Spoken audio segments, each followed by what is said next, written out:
जय श्री राम। परम प्रिय मेरे भाई बहन, आमल की एकादशी के दिन भगवान जी को हम आंवला कैसे अर्पित करें।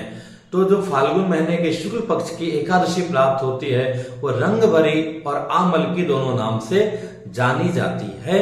आमल की एकादशी के दिन प्रभु जी को आंवला अवश्य अर्पित करना चाहिए।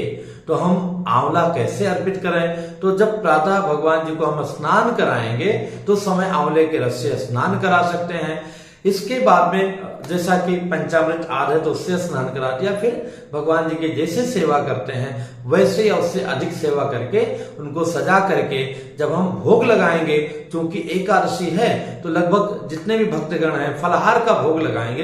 मैं फिर से निवेदन करूंगा कि कुट्टू का आटा, सिंगाड़े का आटा, राजगीर का आटा अथवा साबूदाना तो बिल्कुल ग्रहण नहीं करना चाहिए। फल के साथ में भी सेंधा नमक से बनी हुई चटनी का भोग प्रभु जी को अर्पित कर सकते हैं। और इसके पश्चात अगर घर का बना हुआ मुरब्बा है तो उसका भोग लगा सकते हैं।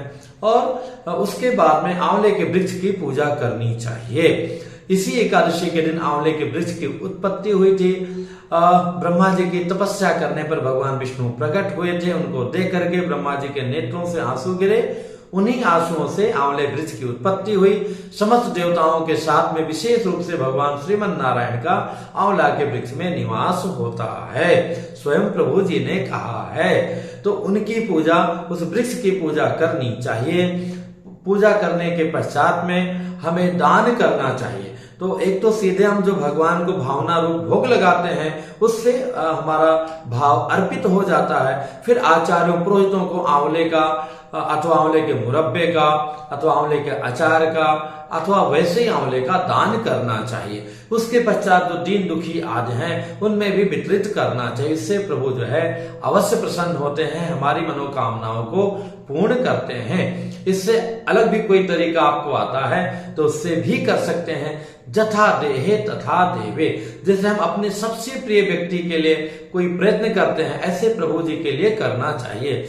तो प्रभु तो भावग्राही जनार्दन हैं, उनको आप इस रूप में निवेदित कीजिए। और जो ब्राह्मणों को, पुरोहितों को जो उनकी सेवा में लगे रहते हैं अथवा नहीं लगे रहते हैं, अच्छे आचरण से हैं, उनको आप दान करते हैं, वो भी डायरेक्ट प्रभु को ही समर्पित होता है। उसके बाद जो दीनानाथ आदि को दान करते हैं, मतलब किसी को भी आप जानने अनजाने को भी देते हैं, वो उससे भी भगवान बड़े ही प्रसन्न होते हैं।